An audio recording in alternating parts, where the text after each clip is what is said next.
Hello, and welcome to another episode on the Move.Talk.Thrive podcast.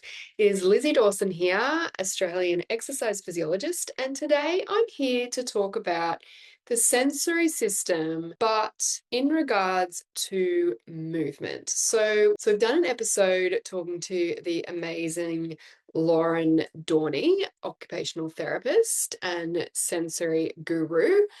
I've done just recently a podcast episode on the difference and distinction between stimulation, so the input, regulation, and behavior.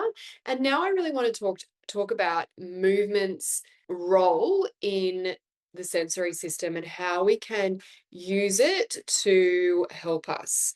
So, with that being said, let's get stuck in today. We are child development obsessed, business besties, and mums, and we're here to spill all our secrets. We have a combined 30 years experience working with children, and each episode we will bring you up-to-date research and evidence-based strategies to set your children up to thrive. I'm Lizzy Dawson, Australian exercise physiologist. I'm Emily Mackey, Australian speech pathologist, And this is the Move.Talk.Thrive podcast.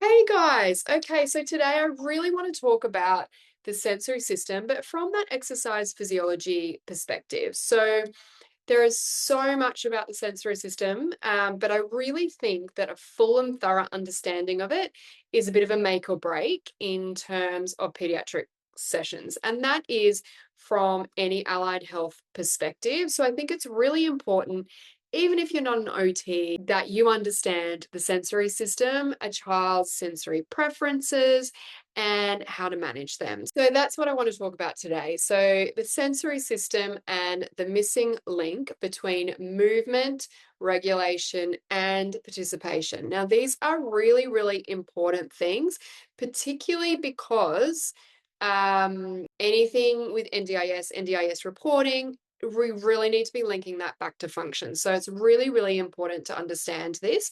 And you literally cannot engage the sensory system without the motor system. They work very closely together. As we increase input to the sensory system, we increase output from the motor system as we prepare to respond to the input. And as we increase our motor output, we increase more stimulation, more input into our body. So it is so closely linked that I thought it would be really good to add in a session on this.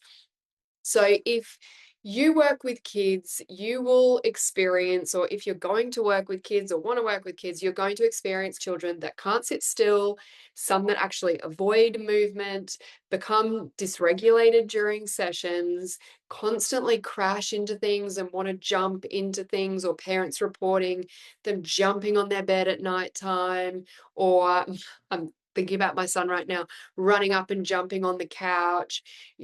Kids that struggle to follow instructions, refuse activities that they are capable of. And the issue is not fitness, motor skills, strength, behavior, motivation. It can really come back to their sensory system. And the biggest mistake is that we see behavior, attention, focus, engagement, participation, but really underneath all of that, what might be driving it is that sensory processing, their nervous system state, regulation, and body awareness. Just going back to that previous episode, or the podcast episode where I talk about the nervous system and the sensory system as well. Really, really important link there. So the sensory system, in very simple terms, is our visual, auditory, touch, taste, and smell. And then we've got three that are really less commonly referred to or known. And that's our vestibular system, our balance, movement, and spatial orientation, senses where our body is in space and how fast it's moving, whether we're moving or the environment is moving. We've got proprioceptive, which is our body's awareness, so messages from muscles and joints about force production, position, and movement. And then interoception. So that is our internal body signals. So things like our heart rate, our breath, hunger, emotion, body's inner communication system. So let's just look at those. So vestibular system. So it's located in the inner ear. It detects head position, movement speed, and orientation in space. Foundational to balance, postural control, and knowing where we are in the world. So if you think about that from a regulation perspective, it's really, really important to know where we are and have control of our body in a space. Children and us can be very much triggered into fright and flight if we're pushed over our kind of sensory capability. And we're all sit on a spectrum of how we take senses in, interpret them, and plan movement. And some of us get overstimulated, so you only need a little bit of input to recognize what's all the sense, and some of us need more input to hypo in terms of our sensory system. So vestibular seekers love spinning, seek constant rotatory movement, swings, things like that, constantly moving, can't sit still, hangs upside down, craves inverted input.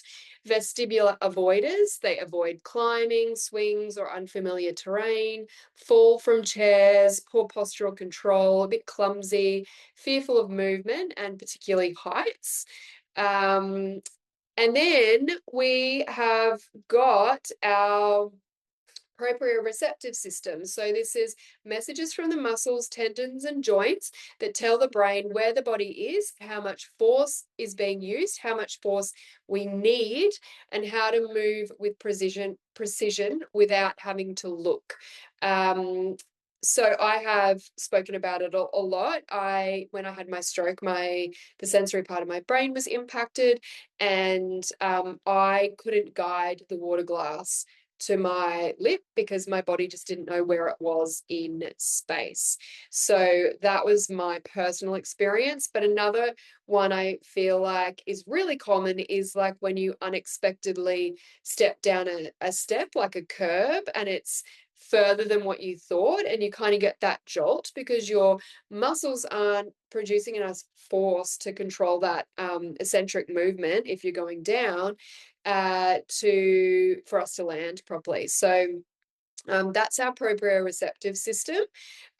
Things like crashing, jumping, and crashing onto mats. They can misjudge their body in space, use too much force. So when they're writing, gripping, or touching others, and just being really unaware of how much force they're using, can quite often appear clumsy or uncoordinated, despite constantly seeks heavy work, so pushing, pulling, and carrying. And heavy work is often the body's attempt to self-regulate, not defiance. And all of these things are. So when we see a child crashing, seeking any of these sorts of things, it's quite often for them trying to ground themselves and knowing where their body is in space and knowing where their body is in relation to them. So it's a way of them regulating themselves. Then if we look at our interoception, so it can be emotional awareness, it can be body signals like toileting, it can be hunger and thirst, so they struggle to identify hunger, thirst, and it may escalate before they notice. Even anxiety awareness, so anxiety that comes from nowhere, they're just misreading their own signals. So our awareness of what's happening inside our body, our heartbeat, breathing rate, hunger, thirst, pain, and critically our emotional state, is the bridge between our body and then our behavior, how we respond to that. And it's quite often missed when we're talking about this with kids. So quite often if I see kids that are struggling, and I know I do this with my own child, is I'm like, hey mate, are we hungry? are you hungry? Are you a bit tired? Like just starting to get them to recognize. I've got my youngest is struggles a little bit with his interoception, and we just need to remind him to eat, to drink, to go to the toilet.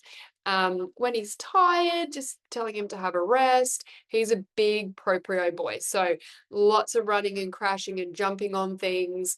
And I quite often will use jumping, so kind of controlled movement. So he's still getting that, but we're not getting it in a way that's going to like dysregulate him more. So really, really important senses for us to be aware of.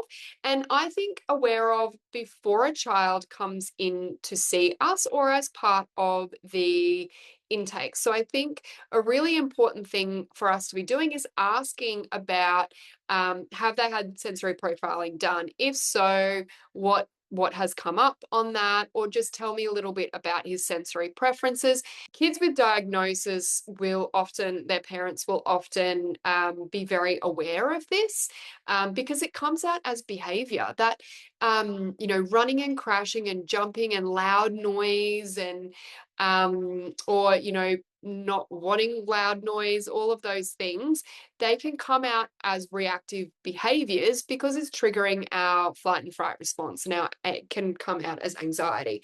So it's really, really good for us to know so that we can, one, prepare exercises that will align to their needs. Two, we get a better picture of that child and what's going on for them. And three, we can set up the environment for them before they come in, or at least take into consideration what other children are in the space at the same time. If we're in a clinic or a gym, for those exercise physiologists, if there's loud music playing, if there's, a gym is not super ideal for children in terms of all the loud noises and the banging and all of that. So just thinking about our environment and why or what it is and whether it's going to help or heed this child. So why does it matter? A child plus an environment plus a task equals a movement outcome. Movement is not going to happen in isolation of the child, the environment, or the exercise that we're giving them and their sensory system. So we really quite often need to understand, why can a child thrive in one environment and completely fall apart in another? And the reason is because the environment is delivering a constant sensory input and nervous system, and their nervous system is then responding. So if your environment has got lots of people in it, or has got loud music, or you're projecting your voice is another really good one. So if you're projecting your voice really loudly, then it's actually and that child is potentially sensitive to that, then it means that we are actually creating an environment which we're then going to add in instruction, potentially pushing them past their comfort zone with a activity, whether that is exercise physiology, speech therapy, occupational therapy, physio, like any of the things, teaching, learning, any of those things. If we're in an environment where their nervous system is dysregulated because of the sensory input in the room, and then we're asking them to do more in that, then that's just going to make it really, really difficult for them. So we want to make sure that the environment is a place that they are going to thrive in. So we find out this information. We'll be sensitive to when they come in. We'll then just say you've got a child, you might have a hypo child that needs more input. We're not going to have a warm, cozy room and talk really softly and have lavender oils, on, and use a nice soft voice, because they're going to fall asleep or they're going to stare into space. And on the other end of the spectrum, we're not going to have For a hyper that doesn't need a lot of input or has that sensitivity to it, we're not going to have loud music, really project our voice, have lots of kids in there, bright lights, freezing cold room, because it's going to be too overstimulating, and they're not actually going to be able to regulate themselves to actually then focus on what you're asking them to do. So the environment is really, really crucial. And then if we think about how we deliver our pediatric services, we might deliver them in a clinic, and then we've got control potentially over what that looks like. Or we might provide that therapy or that service in a school, or we might provide that therapy in an early learning center or even a home. And so all those environments are different, and some are outside of our control. So obviously a home visit, we need to look at TV noise, if the siblings are going to be there, animals and dogs. Is obviously familiar, but it can be quite unpredictable, and they don't have a lot of control there, and nor do we. We can't sit there and go, oh, can you please get the rest of your family out of your house? We've got obviously a limited space. It can be quite cramped. So yeah, so there's those sort of things. And then we sort of think about the emotional safety, where in some cases it will be a very emotionally safe place, but sometimes it might not be either. And that could be because of siblings, parents, whatever it is. And then if you look at the school setting, there might be transition fatigue. There's always a lot of noise, and this is in early learning centers as well. A lot of noise, a lot of clutter, a lot of color, very bright artificial lights, not as much movement opportunity. They've got a lot of multiple demands. Social pressure is really high. And then the gym space can be bright lights, bright music, all inside, so quite echoey. There can be lots of people. There's loud equipment, movement always happening, and can be quite unknown and overstimulating for them. So the nervous system is therefore operating in all of these settings before the session even begins, which is why it is pivotal for us to understand it before we really start any intervention. So we want to be starting with our nervous system ready. We want to be in a steady state. So how do I get this child so instead of asking, how do I get this child to do the activity? What we need to be asking is, what state is this child's nervous system in before we even start? So where are we at in terms of their nervous system, and do we need to spend some of the session getting them into the right state to be learning what we're asking them to learn, or to be doing what we're asking them to do? So a child who starts in a dysregulated state will need significantly more support to engage, attend, even, and participate. So it is really, really important. So what I want everyone to become is a sensory detective. So in the first few minutes of your session, we want to detect, is the child's voice volume projected or very quiet, because they're both signals to us. How is their attention and focus? What's their body tension like? Are they rigid, fisted hands? How's their breathing? How's their speed of movement? Their coordination? Are they tripping, bumping, dropping into things? Is there any withdrawal, refusing, seeking distance from input, like covering their ears and things like that? And you might also look at, their regulation in terms of their emotions, their outbursts, asking, particularly because if they're coming to the clinic, remember there's a transition, quite a lot of transition in there. And that's quite often we find a resistance coming into the clinic, which is why school, home, or kindy visits can be really good. But then, of course, we've got, what is happening in those other environments, and less control in those other environments to be aware of. So just getting a bit of a scan of how that child is presenting in those first couple of minutes. And these observations don't diagnose, they're going to inform us. They tell us what the nervous system needs in that moment to prepare for that session. And this is something that needs to be done fairly quickly in those sessions, in the session, so that we can then prescribe what we need to be prescribing. And then we can adapt the environment. So we don't want to change the child. Sometimes it's about changing the environment, and most of the time it's about changing the environment, because it's very difficult to change a child if you don't change the environment. So in a gym, you might turn off background music, you might ask them to come in quiet times, you can use a set area, maybe a quiet room, remove gym equipment, or we kind of have a very clear space in our pediatric space. So we kind of remove any input, or we might have specific things out that we know is aligned to their sensory preferences. And we might dim the lighting, the heating again, if we can change the sound, the smell, all of those things.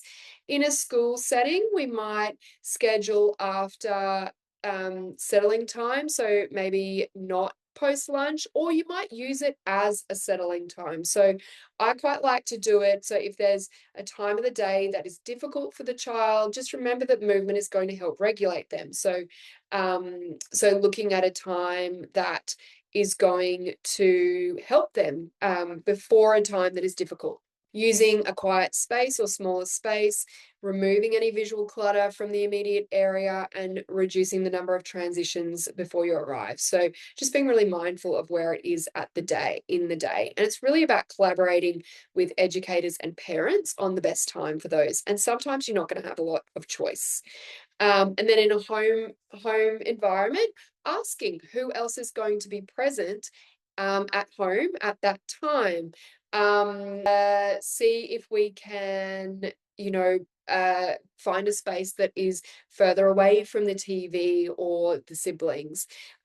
Create a space that is designated to that session, and you use the same space each time, using familiar items that that they are comfortable with or that they choose. I always say, oh, can you show me some of your favorite toys? And then I incorporate them into the session along with my pack of goodies that I've got in my bag, and starting with some regulating exercises beforehand, and just really getting them in that right. And then we can use movement as a regulator. So it's not just exercise, it is a direct input into the nervous system. So as we move, we increase that sensory input, so we can manage input and stimulation through our exercise. So if we need to be calming them, think about slow, rhythmic, repetitive movements that are linear. So not spinning, not changing head position a lot. Obstacle courses, things like that can be very overstimulating. It might be rocking, slow marching, squats, step ups, wall push-ups, staying in the same plane of motion.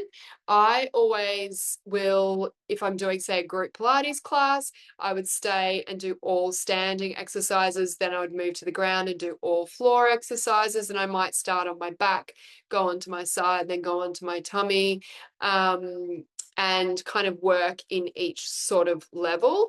And that will be less stimulating for them. So if they are sensitive to that movement, then that is a really effective way to maintain that stimulation or that steady state. Now, if they get tired and they're a bit slow moving, it might be obstacle courses, dancing, loud music, changing position all the time, changing activities, using that motivating voice, projecting your voice. You might look at organizing exercises, so sequence that require attention and motor planning. So things like obstacle courses, bilateral activities, and Pilates sequences. I find that anything where we're using kind of coordination, and you might have, blaze pods and all of that sort of stuff.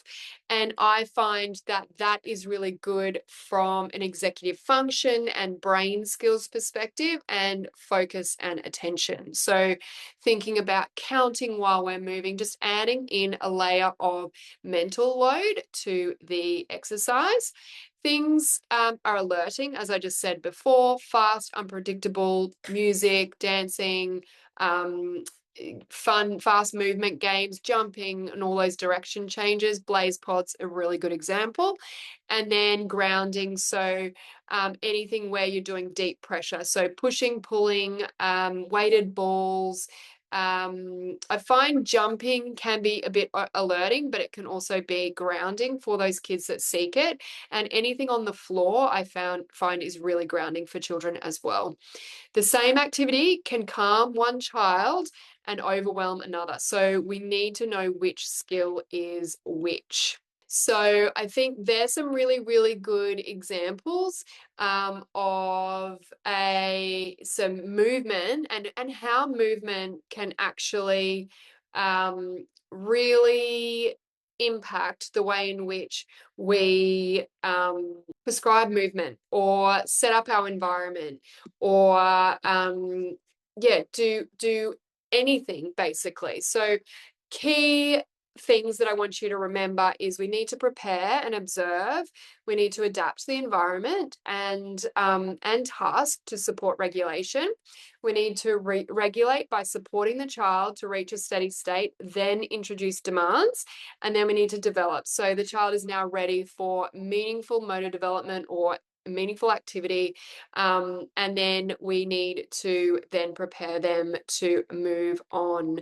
And just remember, behavior is information. The nervous system will influence how they move and what movement they need.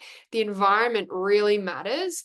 Regulation precedes participation, and small changes create big outcomes. So that is pretty much it. I'm going to chuck some free resources in the show notes for you guys today. I also have a sensory short course which goes into this stuff really deeply. I've got a whole module in my knowledge corner and my child development and pediatric programming courses. So I'd love you to check those out. And it really talks about how we can use the sensory system to influence the motor system. And my exercise database has got all the sensory development opportunities for every single exercise. So check those out. And as always, please like, share, and review. And we'll see you next week. Bye.